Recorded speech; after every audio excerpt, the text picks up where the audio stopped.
오늘부터 난 한국인 미 기업들 찬탄케 한 구글, 애플 인앱 결제 제동. 지난해 말 애플과 구글은 인앱 결제 의무화 정책 시행을 예고했다.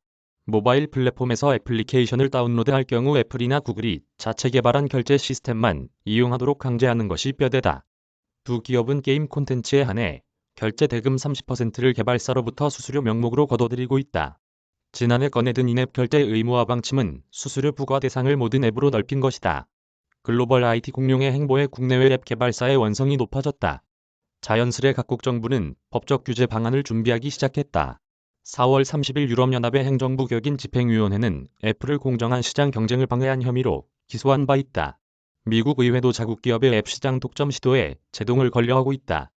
8월 11일 미국 의회 상원에서 민주당과 공화당은 초당적 협력으로 열린 앱마켓 법안을 발의했다.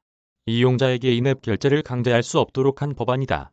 한국, 첫 오픈 플랫폼 국가 그런 가운데 한국 국회가 세계 최초로 단순 발의를 넘어 구체적인 규제 대책을 꺼내들었다. 8월 31일 국회에서 구글, 애플 등 앱마켓 플랫폼 기업이 소비자에게 특정 결제 수단을 강제하지 못하도록 하는 이른바 인앱 결제 강제 방지법이 통과된 것. 빅테크 기업을 대상으로 한 법적 규제는 까다롭기로 유명하다. 전통 제조업에 비해 독과점 여부를 따지기 어려워서다.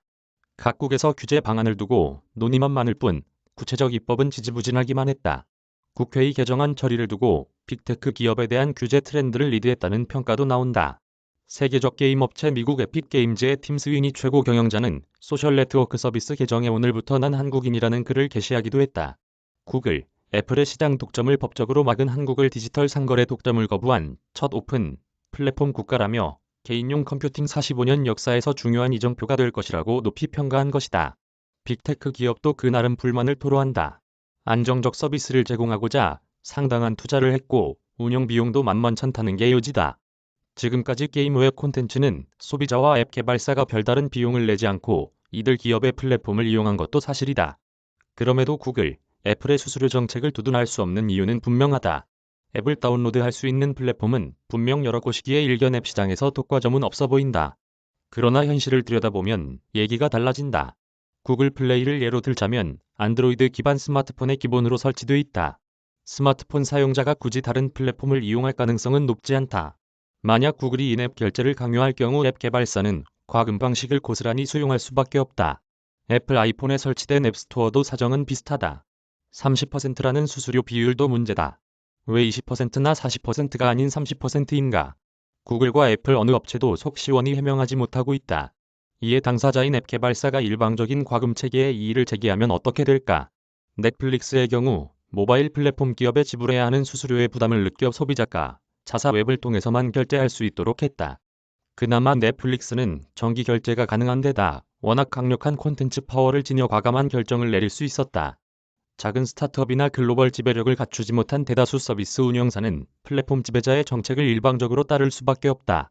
한국의 빅테크 기업 규제에 환호한 에픽게임즈는 개발사의 녹록지 않은 현실을 잘 보여준다. 에픽게임즈는 30% 수수료 부과에 반발해 자체 결제 시스템을 도입했다. 이에 애플과 구글은 에픽게임즈가 개발한 주요 게임 포트나이트를 자사 앱 시장에서 퇴출했다. 지난해 8월 에픽게임즈는 두 업체를 상대로 독점 금지 소송을 제기해 법정에서 공방전을 벌이고 있다. 에픽게임즈 정도 사세로 평가는 돼야 빅테크 기업과 기싸움이라도 해볼 수 있다. 고인물된 빅테크 기업 한국이 빅테크 기업 규제에 신호탄을 쏘아 올렸다. 여기에 자극받은 각국이 비슷한 행보를 보일 가능성이 높다. 애플, 구글은 그간 자사의 주된 수입원이던 앱 플랫폼 사업을 상당 부분 재편할 것이다. 아예 새로운 비즈니스 모델을 창출할 여지도 있다. 두 기업이 처음부터 앱 플랫폼으로 자기 배 불리기에만 주력한 것은 아니다. 지난 10년간 앱 개발사의 시장 진출 창구로서 순기능도 했으나 어느 순간 고인물이 된 것이다. 공룡 기업을 대상으로 한 적절한 규제가 새로운 시장에서 초심을 되찾는 자극이 될 수도 있다. 포털에서 투벤저스를 검색해 포스트를 팔로잉하시면 다채로운 투자 정보를 만나보실 수 있습니다. 김지연 테크라이터